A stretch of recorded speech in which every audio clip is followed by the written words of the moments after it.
Sandy says read, and welcome to the channel. Today we are going to do a wrap-up of the fabulous things that took place during the month of March.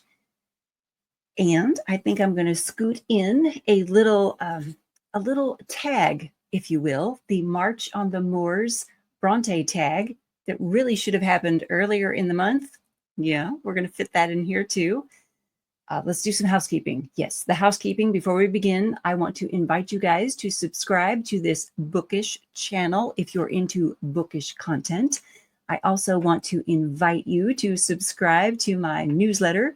My author newsletter it's free to subscribe to. It is an e-newsletter that only happens once a month. There is no spamming. I think that's it for housekeeping. That's enough for housekeeping. As we dive into the items that are on the list, you'll understand why this is all low energy, you guys. But it's going to be fun, even if it is low energy. Let's see. The first thing on the list is a health update, just a quick little health update so you understand why this is low energy. While I was traveling yesterday, day before, I was visiting with my folks in the St. Louis area, and my visit there became, I don't want to say it was boring. I was the boring one. I was boring because I had a little medical issue come up. And so I'm on like a lot of medication. Yeah. Did the telehealth thing, got some medication. And so I'm just low energy. You guys, I've got a fever. So, hey, we can use that as an excuse. If I start saying rambling things that make no sense, that I can't edit out, it's the fever. Yeah, we'll use that. I'm in dire need of a nap, but I'm filming this in between thunderstorms because I know I've got a good connection to the internet right now. At least I think I do. And there's no like thunder booming in the background. So we're getting this filmed. It's going to be great. It's going to be awesome. Wonderful. Thumbs up for the awesome effort that we are making. Okay, what else happened during the month of March besides me imploding on a business trip? The travel. Okay, there was a business trip there at the end of March. I went to St. Louis for the World of Asphalt.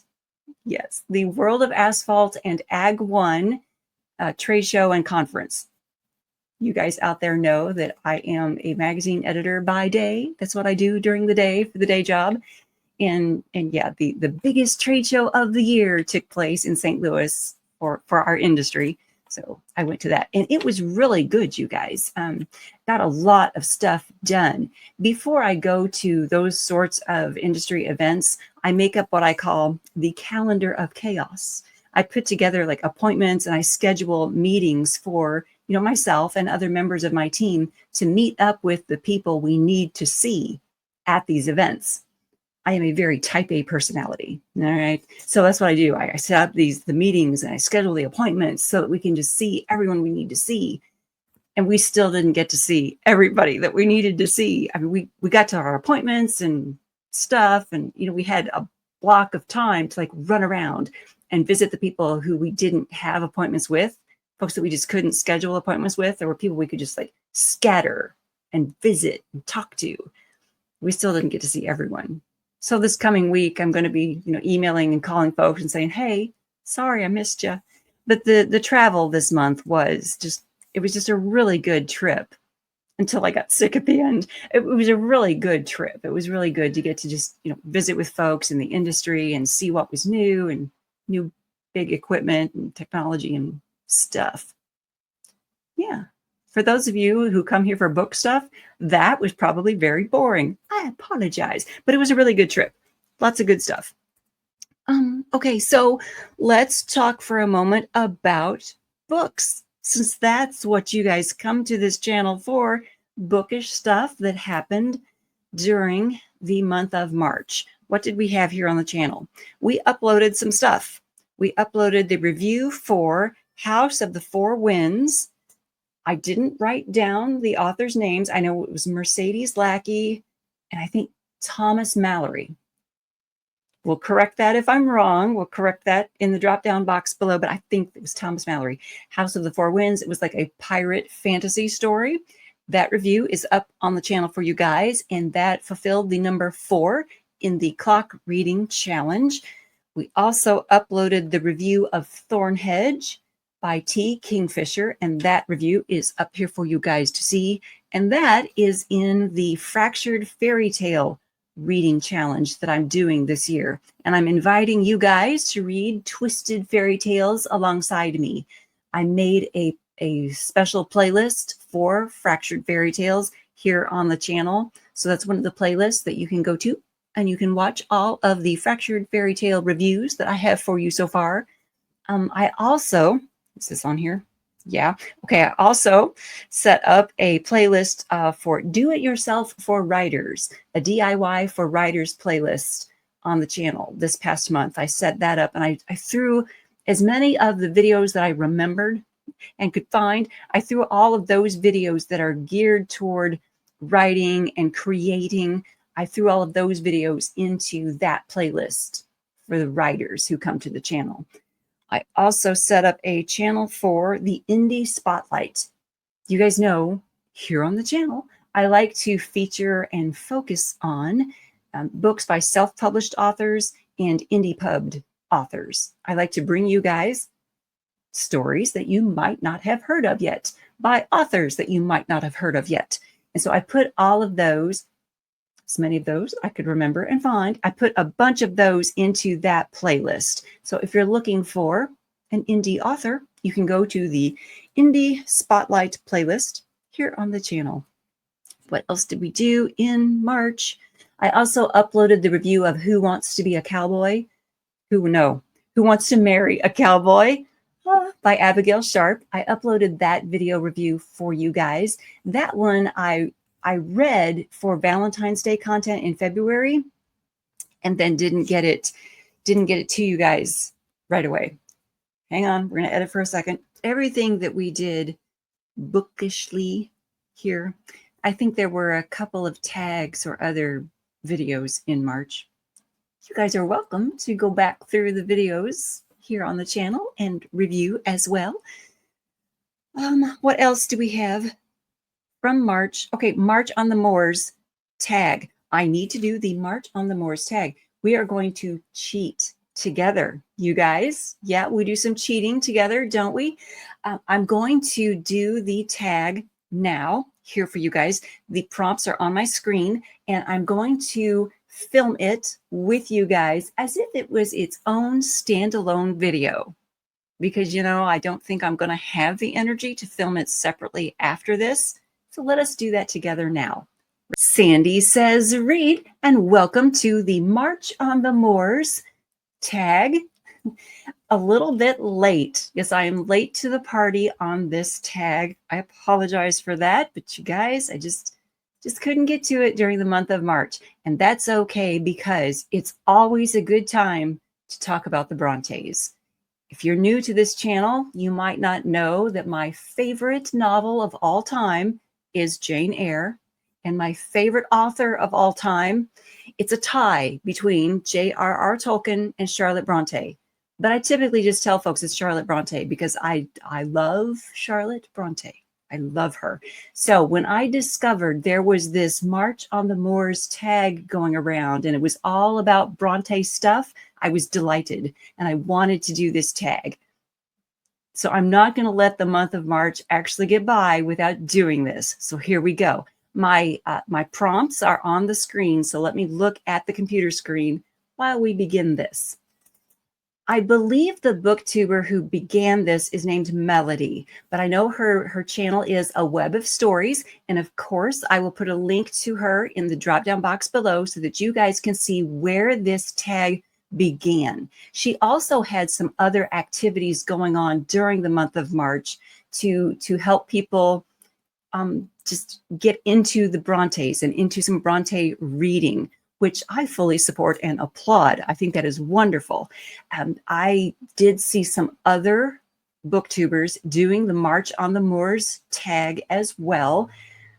I would have to go back through to see who those folks. I know that Book Chat with Pat was one of the folks who did the tag. There were a couple of other booktubers who I'm not very familiar with who also did the tag. And I was kind of thrilled to see that some new to me booktubers were doing this Bronte tag and therefore showing me that I had more Bronte familiars out there in the world that I need to be paying attention to. And that made me very happy. So there are some more people out there now that I can connect to through Charlotte. And that makes me very happy. That's just a good, positive thing. Now, for this tag, there are a few prompts here that we're going to go through together. But before we begin, I want to tell you what these prompts are asking me to do is to take each of the Bronte novels and then find a modern day novel that fits the theme. Okay, I had to work hard so that I did not basically spam all of you with my own books. Here's the reason. The reason why is I am so heavily influenced by Charlotte Bronte and Emily and Anne. They influence me greatly in my own writing. They just do. I like to joke and tease that I got my use of the ellipsis and the em dash from Charlotte. Yes, I channel Charlotte Bronte in my punctuation, which is not always great, but that's just the way it is. Okay, but I do see the influence of Charlotte Bronte's themes in her writing and even Anne's themes in her writing. I see that influence in the stories I write. I see it and I acknowledge that. I'm thankful for it. I love those girls. I love the things they wrote. So I see that in my writing. So I worked hard not to like come at you guys with, oh, well, in my book, blah, blah, blah would fit here. I'm not going to do that. Instead, we're going to go through these prompts the way they're supposed to be done. Okay. So for the first prompt is Agnes Grey. Agnes Grey by Anne Bronte.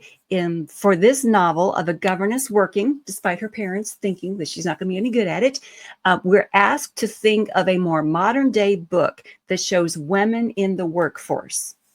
Okay, so the more modern day book that I thought of, the first one that came to mind is Lean In, Women, Work, and the Will to Lead. That was published in 2013. I don't have my copy of it anymore because I lent it to a friend. It's written by Sheryl Sandberg. That's who I remember being the author. But when I looked it up, there was a co-written by business executive Sheryl Sandberg and media writer Nell Scovell. Now, what I remember from the book,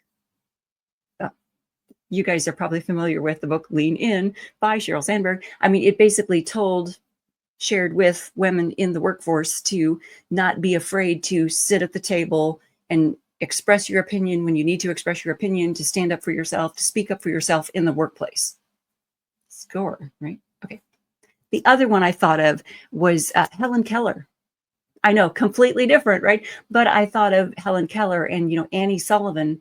Annie Sullivan worked in like communications. She worked in communication and in using sign language for blind people, in their hands, using that communication before she went to work for the Kellers. Like she had been working in that, in that field before she went to work with Helen. So she was in the workforce and then she went to work specifically with Helen and her family before that. Does that make sense? I'm not at my best. So hopefully I am communicating well enough for that to all work out. I would definitely recommend to anyone who has not already read the story of Helen Keller. Oh my word. Or even, let's see, Helen I think she wrote a book called Teacher. I think that was just the title, was Teacher, but it was the story of Annie Sullivan. I recommend either the story of Helen Keller or Annie Sullivan. Either one, I highly recommend. I'm rambling. Let's go on to prompt number 2. Prompt number 2, Jane Eyre.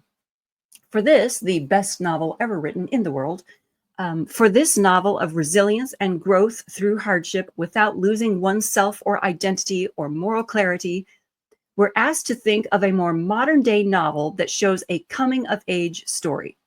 And I should probably point out, I've added in this extra stuff in these prompts, okay? The original prompts were just like for Jane Eyre, it was think of a modern day novel that shows a coming of age story. I added in the extra stuff because Jane Eyre is just that important. Okay, a coming of age story. I've written down here Where the Red Fern Grows by Wilson Rawls, definitely. But even more so, The Summer of the Monkeys by Wilson Rawls. That was the other one that he wrote. That one I probably would recommend first as a coming of age story, just because of the lesson that the young boy figures out in that story. I mean, in both stories, the young boy, in both of the books, the young boy has to go through an arc, and he's learning stuff, and he's growing, and he goes through emotional things. But in the second one, in The Summer of the Monkeys, he learns a lesson, and he has to make a decision to help his sister. It's a really good book. If you have not read it, I recommend it. And the second one, The Summer of the Monkeys, doesn't rip your heart out the way the first one does. Okay. Also, yeah, Take Care of Dexter by Clyde Robert Bulla. That one I've just recently done a bit of a review here on the channel. Recently, within the last 2 years. That one, also a good coming of age story. And these are all, those three are all young adult, middle grade books. Next prompt, The Professor. Now, for this novel, a lot of folks consider this Charlotte Bronte's least. They consider it their least favorite novel. Okay, so she's saying here, think of a more modern day novel that is not your favorite from your favorite author. So pick your favorite author, and what is your least favorite work from that favorite author. I've already told you guys my favorite author is Charlotte Bronte.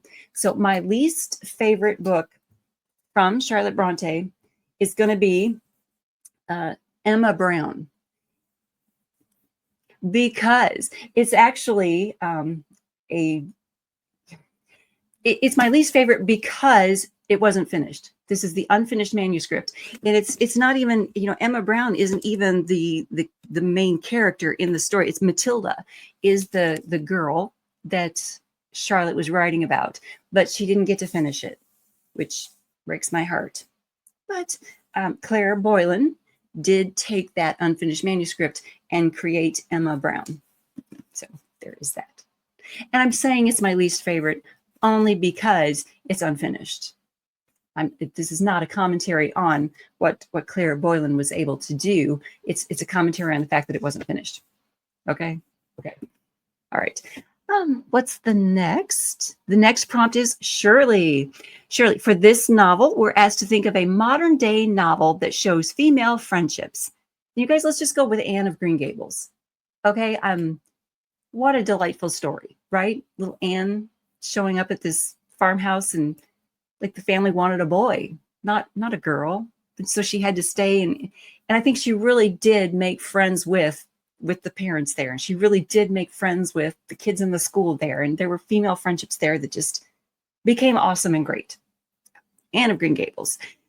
Next prompt is Tenant of Wildfell Hall. For this novel, again, I'm putting in stuff here. For this novel of escaping domestic violence, we're asked to think of a modern day book about someone in a toxic relationship or recovering from a toxic relationship. And I think just about every freaking paranormal romance out there today would fit that bill. Colleen Hoover novels. I mean, just about everything I'll stop there. There's a lot of toxic relationships in the romance novels out there today. I see toxicity in them. I just do. You may argue in the comment field below. State your case. Okay, Villette. For this novel of traveling to make your way in a new country, we're asked to think of a modern day book about a character in a new land. Okay, so I'm thinking The Hobbit, right? Lord of the Rings, all those books. You have, in the first one, you got Bilbo and his dwarves traveling with him. They're going into a new land. Lord of the Rings, Frodo, they're going into a new lands, doing new things, making their way. But for this, I want to read something for you guys from Villette. And I'm going to spoil the ending of Villette for you. I have Villette when it was done in 2 volumes, and Currer Bell is still the author listed on here.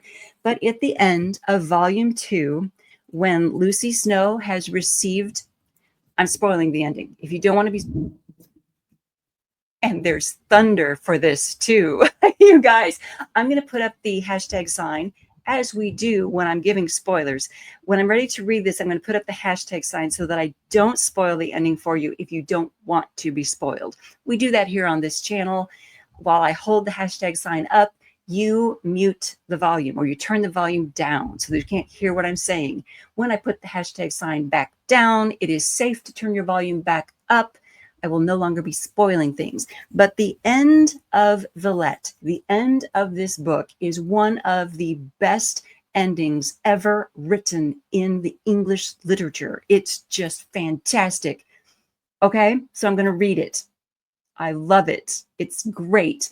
I'm putting the hashtag sign up. So if you don't want me to be spoiling this ending for you, you won't hear it. So mute, turn your volume down if you don't want to be spoiled. But what we have here is Monsieur Paul Emmanuel has proposed to Lucy Snow, finally, toward the end of the book. And then he has to go abroad for about 3 years. He's going to be going abroad. He's making his fortune before he comes back. And Lucy has been, left here in her strange land, and she is making a go of it. She's doing very well. And for these 3 years that he's been gone, she's been building her little school, and it has gone well. She's gotten £100 from money, £100 from a former schoolmaster who did her wrong. Okay, so she's got more money, and she's been able to make her school into a pensionette. She's doing very well. Okay, and it's time for Monsieur Emmanuel to come home. And so it says, and now the 3 years are past. Monsieur Emmanuel's return is fixed. It is autumn. He is to be with me ere the mists of November come. My school flourishes. My house is ready. I have made him a little library, filled its shelves with the books he left in my care. I have cultivated out of love for him, I was naturally no florist, the plants he preferred, and some of them are yet in bloom. I thought I loved him when he went away. I love him now in another degree. He is more my own. The sun passes the equinox. The days shorten. The leaves grow sere. But he is coming. Frosts appear at night. November has sent his fogs in advance. The wind takes its autumn moan. But he is coming. The skies hang full and dark. A rack sails from the west. The clouds cast themselves into strange forms, arches and broad radiations. There rise resplendent mornings, glorious, royal, purple as monarch in his state. The heavens are one flame, so wild are they rival battle at its thickest. So bloody they shame victory in her pride. I know some signs of the sky. I have noted them ever since childhood. God, watch that sail. Oh, guard it. The wind shifts to the west. Peace, peace, banshee, keening at every window. It will rise, it will swell, it shrieks out long. Wander as I may through the house this night, I cannot lull the blast. The advancing hours make it strong. By midnight, all sleepless watchers hear and fear a wild southwest storm. That storm roared frenzied for 7 days. It did not cease till the Atlantic was strewn with wrecks. It did not lull till the deeps had gorged their full of sustenance, not till the destroying angel of tempest had achieved his perfect work. Would he fold the wings whose waft was thunder, the tremor of whose plumes was storm? Hang on, it's affecting me already, you guys. Oh, it's just... Peace, be still. Oh, 1,000 weepers, praying in agony on waiting shores, listened for that voice, but it was not uttered till, when the hush came, some could not feel it, till, when the sun returned, his light was night to some. Here pause at once. There is enough said. Trouble no quiet, kind heart, leave sunny imaginations hope. Let it be theirs to conceive the delight of joy born again, fresh out of great terror, the rapture of rescue from peril, the wondrous reprieve from dread, the fruition of return. Let them picture union and a happy succeeding life. Madame Beck prospered all the days of her life. So did Père Silas. Madame Walravens fulfilled her 90th year before she died. Farewell. The end. Isn't that awesome? Yeah, that is Charlotte Bronte at her finest. At her finest. Okay, the hashtag sign is down. Y'all can come back now. Y'all can come back. I've promised not to like burst into tears on camera, but that is the ending of Villette, and that is Charlotte Bronte just like ripping your heart out and stomping on it. Yeah, it's great. I love it. Okay, so that's Villette, and our final prompt in the March on the Moors tag is Wuthering Heights. Now, for this Gothic novel, we're asked to think of a book where a house or other building plays a major role. Okay, I am going to be self-serving in this one, but we're going to start with Poltergeist. You guys, the story Poltergeist, the house was integral to that. It was like a character in that novel and in the movie. So I'm going to go with Poltergeist. Also, Choices Meant for Gods by Sandy Lender. Yeah, the house, Hleo Arcana, that whole estate, that house, it breathes. It is a character in my series, and the house breathes people in, and it knows things. It has an aura about it. And if you are a friend of the family, you're safe. And if you're not a friend of the family, you feel uncomfortable in that house. Yeah. Okay, so that is the March on the Moors tag, done just in time for the end of March. But you know, guys, if you would like to do this tag too, anytime I think would be fine. March on the Moors, do it in May on the Moors, whenever. Do it whenever you want to, because there is never a bad time to be talking about the Brontes. I don't think there's ever a bad time to be incorporating the Brontes into our minds, into our souls, into our reading days, whatever, into literature. Okay, thumbs up for the Brontes, for Charlotte Bronte ripping our hearts out. Yeah, I actually wrote about that scene from Villette. I had an article published in the St. Austin Review, and I wrote about that and how it moved me when I was a kid. And apparently it still does. Yeah, I wrote about that. I've only had a couple of Bronte articles published over the years, but boy, I dig those Brontes. Thumbs up for the Brontes. All right, so let's wrap up the March wrap up by talking a little bit more about books. We have some things happening in the month of April here on the channel. Of course, with books, I have a couple of things that I'm in the middle of reading right now. I didn't want to take any hardcover books on the plane with me when I flew to St. Louis, so I took a softcover book called Between the Wrath of Dragons. You guys, I should have brought it in here so I would have it in front of me, right? Anyway, I will be having that review for you this month, as well as the couple of hardcover books. I'll have those things ready. I did start reading Les Miserables. I never know how to pronounce it. I'm not French, but I started reading Victor Hugo's big book. I started reading that for Mammoth March. Yeah, I don't know. I don't know what it's called. Here on Booktube, we do this March Mammoth Books thing. Yeah, that. I started reading that book, and I'm only about 80 pages into it, maybe 80 or 90 pages into it. I'm not very far in, because I decided, since I don't speak French and I'm not good at the French language, I wanted to be able to pronounce the names. I wanted to be able to hear the names in my head. That kind of thing is important to me. So I've been reading it with my computer at my side so that I can look up the words, the French words, and have a narrator speak the words to me. Does that make sense? Yeah. I go to like one of those translation sources, and I have that up on my computer while I'm reading, so I can just put in the word and then have a French speaker say the name to me so that I know how it's pronounced. And then, 30 pages later, I've forgotten and I have to like hear it again. Yeah. So it's slow going as I'm reading. I'm taking a lot of time reading it. I might finish that by the end of the year, in between all the other books I'm reading. There we go. But also, as we go into April, I'll be doing that like in the background. But in April, also, we have to celebrate poetry, because April is International Poetry Month. And you guys, that is an awesome, good thing.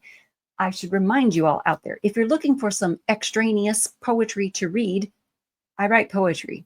I published toward the end of 2024, I published a grief, like gift poetry book. It's one poem. I don't want you guys to think there's a whole bunch of grief poems in here. It's just one. And that's why it's sort of a gift poetry book. It's called Take All the Time You Need. But this is a book to help people who are struggling with grief, obviously. But if you've lost someone, if you've lost a pet, if you've lost a friend, a mentor, a family member, you know that horrible pain. Someone has been through it. I have been through it. And so I wrote a poem about that. There that is. It's also available in hardcover as a more gifty item, but the hardcover is like ridiculously expensive to produce. Therefore, it is ridiculously expensive to purchase. So the soft cover out on Amazon is the easier way to go. It's not huge, okay? It's a thin, but it's a gift poem. Then, let's see, in 2020, I released Poems of Trials, Triumphs, and Turtles. And this one won the 2021 Best Poetry Book, Chapbook of the Year, Best Poetry Work of the Year. Anyway, it won an award. There that is. And then a couple years later, I released Poems of Fact, Form, and Fantasy. There you go.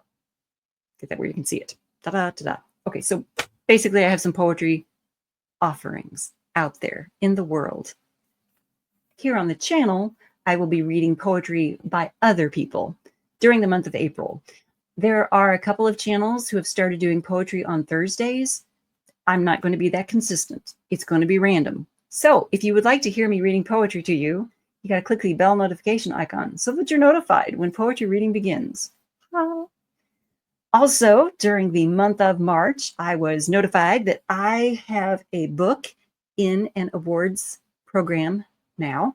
The 100 Things Duran Duran Fans Should Know and Do During This Life is a finalist in the nonfiction category of the 2025 Imagines Awards.